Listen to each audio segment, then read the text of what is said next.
While Washington hits India with crushing 50% tariffs, New Delhi is quietly crisscrossing the globe, striking oil deals in Moscow, Riyadh, and beyond, just days before Trump and Putin meet in a summit that could change the world's energy map forever. What's really going on behind closed doors, and why could this be the most dangerous game India has ever played? The headlines exploded like a thunderclap. US slaps 50% tariff on Indian goods. Within hours, political commentators, economists, and trade analysts were scrambling to make sense of what this meant for the world's fastest-growing major economy. For India, this wasn't just a trade dispute, it was a direct hit at the heart of its export-driven industries. But what made the timing even more intriguing was New Delhi's swift and almost surgical pivot. Instead of going on the defensive, India began a quiet but aggressive hunt for oil deals around the world. And all of this is happening just days before a highly anticipated and potentially volatile summit between Donald Trump and Vladimir Putin. To understand why this moment is so explosive, we need to rewind the clock just a bit. For years, US-India trade relations have been a delicate balancing act. Washington valued India as a counterweight to China in the Indo-Pacific, while New Delhi relied on the US for high-tech exports, defense technology, and trade access. But beneath the surface, there were points of friction, disagreements over tariffs, intellectual property, and most importantly, energy sourcing.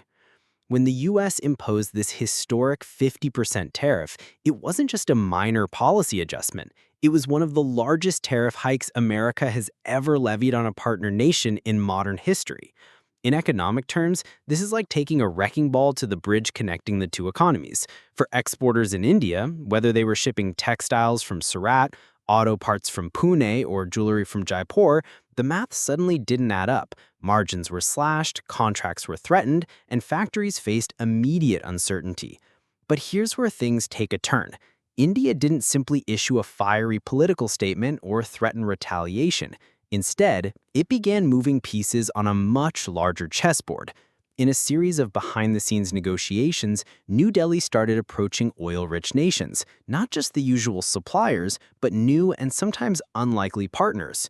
Reports began surfacing of discussions with Russia for long-term crude contracts, conversations with Middle Eastern producers for favorable pricing, and even outreach to African oil exporters. Why oil? Because energy is the bloodline of India's economy. If tariffs disrupt manufacturing exports, controlling fuel costs becomes the next critical battle. And by diversifying oil imports away from Western-controlled pricing, India is not only protecting its economy, it's sending a subtle but powerful message: we will not be cornered. And the timing? Absolutely deliberate. With the Trump-Putin summit just around the corner, India's moves could be a preemptive strategy, securing energy deals before any US-Russia agreements shift the global oil market forever. In geopolitics, timing isn't just important, it's everything. What we're seeing right now isn't just a trade dispute. It's the opening scene of a much bigger story, one that combines economic survival, energy warfare, and high-stakes diplomacy. And as the US, Russia, and India circle each other in this high-voltage environment, the next few weeks could redefine global alliances in ways we haven't seen in decades. When a 50% tariff lands on a country's exports, it's not just a policy shift, it's an earthquake. And for India, the tremors are being felt from the bustling ports of Mumbai to the textile mills of Surat, from the jewelry workshops of Jaipur to the auto part factories of Pune. Overnight, products that once entered the US market competitively are now priced out, leaving importers scrambling, contracts collapsing, and entire industries facing an existential crisis. Take textiles, for example. India's garment and fabric exports have long been a major source of foreign exchange, supplying American retailers with everything from luxury silks to fast fashion cotton. But with a 50% tariff, those shipments suddenly cost more for American buyers than similar products from Vietnam, Bangladesh, or Mexico. Orders that were once locked in are being renegotiated or canceled outright. Workers, many of them from small towns dependent on these factories, are now facing layoffs. The jewelry industry tells a similar story. India is the world's largest exporter of cut and polished diamonds, much of it destined for the US markets. With the new tariffs, jewelers are either slashing profit margins to keep buyers or risking losing them entirely to competitors in Thailand or Belgium. In an industry where margins are already ready, a 50% tariff is the equivalent of a slow suffocation.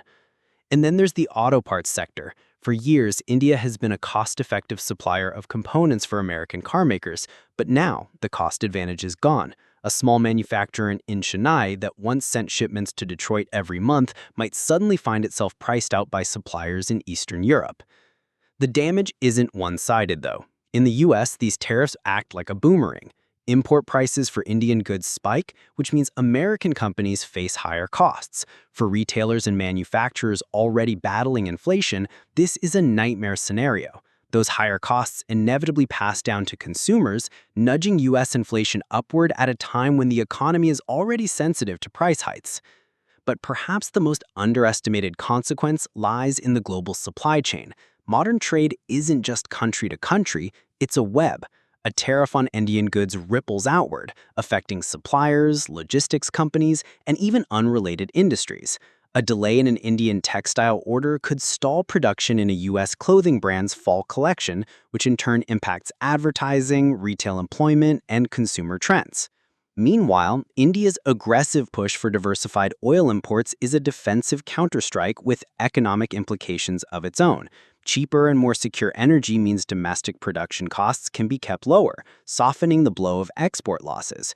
It's not just about keeping factories running, it's about ensuring the entire economic engine doesn't stall under the weight of US tariffs.